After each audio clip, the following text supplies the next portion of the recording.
Foi. Motivation. Surpassement.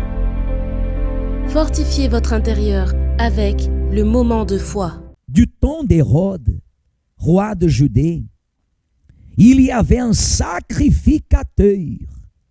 Il y avait un sacrificateur. À vrai dire, il y avait plusieurs. Mais regardez comme il est décrit ici. Il y avait un sacrificateur nommé Zacharie, de la classe d'Abia. Sa femme était d'entre les filles d'Aaron et s'appelait Élisabeth. Élisabeth. Tous deux étaient justes devant Dieu. Tous deux étaient justes devant Dieu, observant d'une manière irréprochable tous les commandements et toutes les ordonnances du Seigneur. Ils n'avaient point d'enfants parce que Élisabeth était stérile. Et ils étaient l'un et l'autre avancés en âge.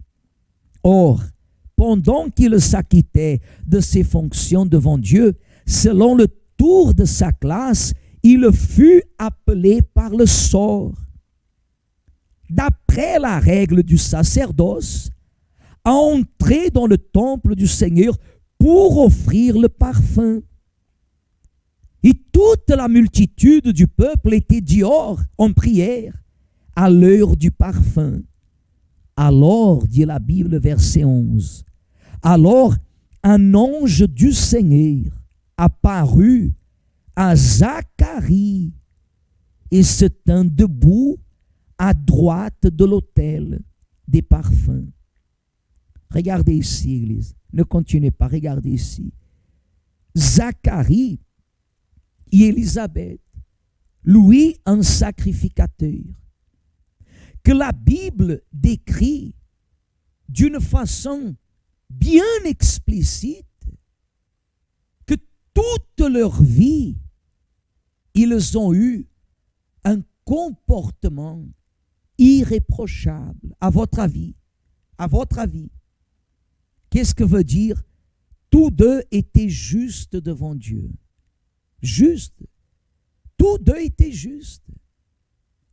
Zacharie était juste, mais Élisabeth aussi était juste. Ils étaient un couple qui vivait dans la justice, dans la pratique de la foi. Comme la Bible décrit ensuite, observant d'une manière irréprochable tous les commandements et toutes les ordonnances du Seigneur. Irréprochable. Ne mélangez pas avec le fanatisme, non, ni la religiosité qu'ils avaient. Quand la Bible dit qu'ils étaient justes devant Dieu, c'est parce qu'ils vivaient par leur propre foi. Vous comprenez? Ils vivaient par leur foi.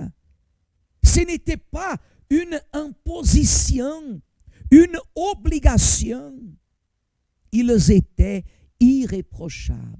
Des fois, à l'église, nous voyons des personnes, des couples également, et des personnes, des hommes, des femmes, des jeunes, qui ont un comportement de foi, une attitude, qui ont une façon de se relationner avec les personnes, de parler, de vivre, qui témoignent la pratique de la foi, c'est-à-dire la justice de Dieu. Il y a des personnes que dans seulement la présence à l'église, et je parle dans toutes les assemblées, dans toutes les églises, là où il y a un serviteur qui sert à Dieu, quand il monte à l'autel, il regarde les brebis, le peuple, les âmes, l'assemblée que Dieu a mis à sa responsabilité. Il y a des personnes que seulement de regarder le berger, le pasteur, il voit le témoignage. il voit le témoignage parce que la pratique de la foi est visible. Des personnes qui ont déjà rendu des témoignages extraordinaires. Mais que de temps à l'autre, on est quelque part à l'église, avant, après le culte, et en voyant ces personnes, en voyant les personnes, on parle avec elles, ça va, comment ça va, la vie, et elles nous racontent des luttes qu'elles affrontent, des combats, des situations difficiles que nous-mêmes, on ne connaît pas. Des fois, la personne, elle nous raconte des choses. Nous arrivons même à dire comme ça, mais vous auriez pu parler pour que nous prions. Et vous voyez que nous sommes les premiers à vous dire de ne pas dépendre des pasteurs. Mais il y a une inquiétude de notre part.